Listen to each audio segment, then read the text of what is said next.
A very good morning to all of you dear students. As you know that I have already promised you that I'll just going to teach each and every important unseen passage for your board exam. So this is today I'm just going to teach you two special, two important unseen passages. These are the very most important unseen passages for your board exam also, that is going to held in February month. And before going to start this session, I would like to request you, please, if you are new at my channel, then please subscribe my channel and please watch till the whole video. And after that, if you like the video, then please press the like button also and share it to the others, so that others may get also this video, and this video will be beneficial for them also. So let's don't waste our single minute, and let's start this session.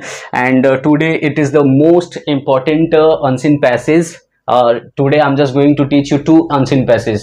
दोस्तों आज हम आपको पढ़ाने जा रहे हैं क्या, दो अनसीन पैसेज, और ये दो अनसीन पैसेज बहुत इंपॉर्टेंट हैं। वो देखिए, पहला अनसीन पैसेज समझते हैं, क्लियर करते हैं। A man was kept in jail without any fault. When the king visited the jail he told him that he was innocent. The king found out that it was true. The king gave him a sum of money and set them free. He went straight to the market where some birds were kept in cages for sale. He purchased all the birds and from the shopkeeper and he set them free. At this the shopkeeper was surprised. Then the man said to him, if you had been in prison like me for no fault, it means you would have done the same. देखिए दोस्तों, समझते हैं। A man was kept in jail without any fault। एक आदमी को बिना किसी गलती के उसे जेल में डाल दिया गया। एक आदमी को उसकी कोई गलती नहीं थी, बिना किसी गलती के उसे जेल में डाल दिया गया। When the king visited the jail, जब राजा जेल में गया उसे मिलने, he told him that he was innocent। तो उस आदमी ने बताया कि वह निर्दोष था। जिसे जेल में डाला गया, जैसे एक आदमी को बिना किसी गलती के जेल में डाल दिया गया, राजा उससे मिलने गया तो वह राजा से बोला कि वह निर्दोष था, बिना किसी गलती के जेल में डाला गया है। The king find out that it was true. राजा पता लगाया, और पता लगाने के बाद उसे पता चला क्या, इट वाज ट्रू, कि वह जो आदमी कह रहा था वो बात सत्य थी। The king give him a sum of money. राजा उसे कुछ पैसा, कुछ अमाउंट दिया, कुछ पैसा दिया, एंड सेट हिम फ्री, और उसे आजाद कर दिया। उसे अपनी जेल से क्या किया, निकाल दिया, बाहर कर दिया, मतलब आजाद कर दिया। He went straight to the market। वह जो आदमी जेल से जब निकला तो वह सीधा कहाँ गया, मार्केट, बाजार गया। Where some birds were kept in cages for sale। जहाँ पर कुछ पक्षियों को पिंजड़े में बेचने के लिए रखा गया था।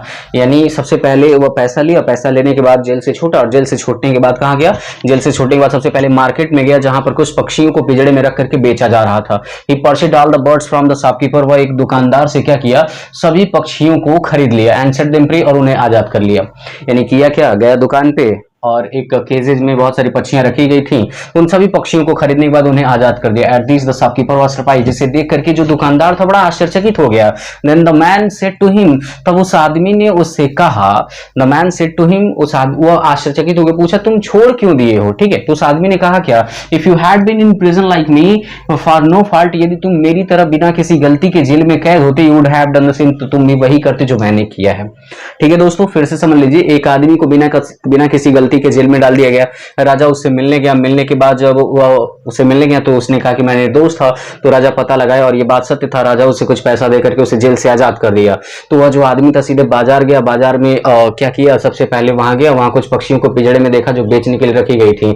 वह उन सभी पक्षियों को खरीदने के बाद उन्हें आजाद कर दिया। जो दुकानदार था इसकी ऐसी हालत को देख करके आश्चर्यचकित, तो उससे पूछा तुम ऐसा क्यों किए, पक्षियों को खरीदने के बाद उन्हें उड़ा क्यों दिए। तो वह बताता है कि यदि तुम भी मेरी तरह बिना किसी गलती के जेल में होते तो तुम भी वही करते जो मैंने किया है। अब दोस्तों इससे क्वेश्चन क्या बन सकता है, इससे क्वेश्चन क्या बन सकता है, ठीक है। तो क्वेश्चन ऐसे बन सकता है कि एक आदमी जो है इसे बहुत जैसे राजा से वह आदमी क्या कहा, क्वेश्चन ये बन सकता है आपका, राजा से वह आदमी क्या कहा। और क्वेश्चन ये भी बन सकता है, what do the king do when he find out that there was no mistake, there was no fault of the man.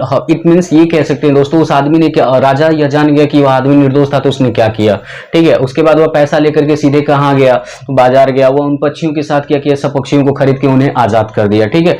सारे पक्षियों को खरीदने के बाद उन सभी पक्षियों को आजाद कर दिया। आई होप दोस्तों आपको पैसेज नंबर 1 क्लियर हो गया होगा, कोई प्रॉब्लम नहीं आएगा। चलिए अब दूसरा पैसेज समझते हैं। चूंकि गर्मी बहुत ज्यादा हो रहा है। तो दूसरा पैसेज समझ लेते हैं। दूसरा क्या है?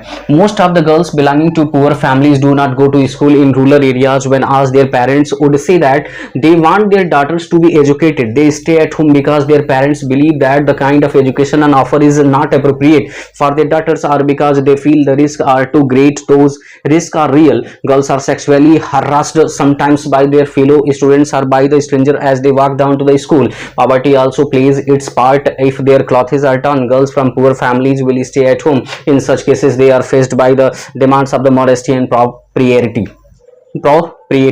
देखिए इसको समझते हैं दोस्तों। क्या कह रहा है? Most of the girls belonging to poor families do not go to school in rural areas. देहाती क्षेत्रों में मोस्ट ऑफ द गर्ल्स, बहुत सारी ऐसी अधिकांश लड़कियां हैं बिलोंगिंग टू पुअर फैमिली, जो गरीब परिवार से बिलोंग करती हैं, do not go to school, वो विद्यालय नहीं जाती। कह रहा है कि देहात के ऐसे अभी भी बहुत सारे क्षेत्र हैं जिस क्षेत्र में कुछ लड़कियां ऐसी हैं जो गरीब फैमिली से आती हैं और वे लड़कियां गरीबी के कारण विद्यालय नहीं जा पाती। व्हेन आस्क्ड देयर पेरेंट्स, जब उनके माता पिता से पूछा जाता है कि आपकी बच्ची विद्यालय क्यों नहीं जा रही है, तो पेरेंट से, तो उनके माता पिता कहते हैं that they want their daughters to be educated, वे अपनी बच्चियों को पढ़ाना चाहते हैं।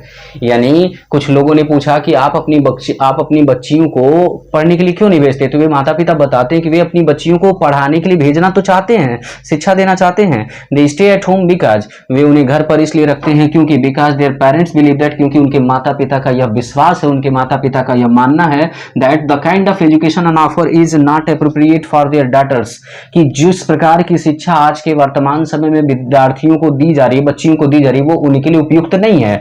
और because they feel the risk are too great, और उन्हें ऐसा भी लगता है कि अगर वे अपनी बच्चियों को पढ़ने के लिए भेजते हैं तो इसका खतरा भी बहुत ज्यादा है।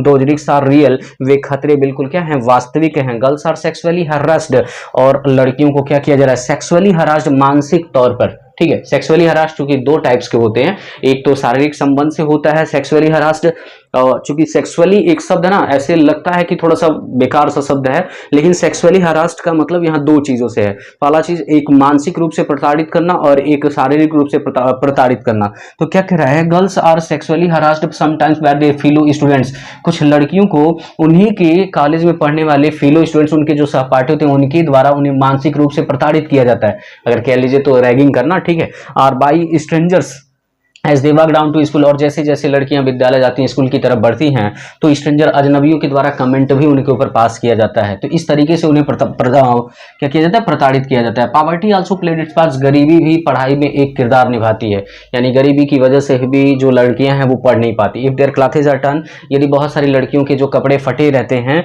गर्ल्स फ्रॉम पुअर फैमिलीज, तो जो गरीब घराने से लड़कियां आती हैं, विल स्टे एट होम, वे घर ही पे रुकना चाहती हैं। अगर कोई गरीब घराने की बच्ची का, जैसे मान लीजिए उसका कोई ड्रेस फट गया है ना, तो वो फटा हुआ ड्रेस तो पहन के जाएगी नहीं, तो इसी वजह से वह लड़की क्या करती है? अपने घर पे ही स्टे कर जाती है, रुक जाती है। इन सच केसेस, ऐसे मामलों में देखा जाता है, they are forced by the demands of modesty and property, उनकी नम्रता और उनकी योग्यता का लोग क्या करते हैं? फायदा उठाते हैं, उन्हें फोर्स करते हैं, मजबूर करते हैं।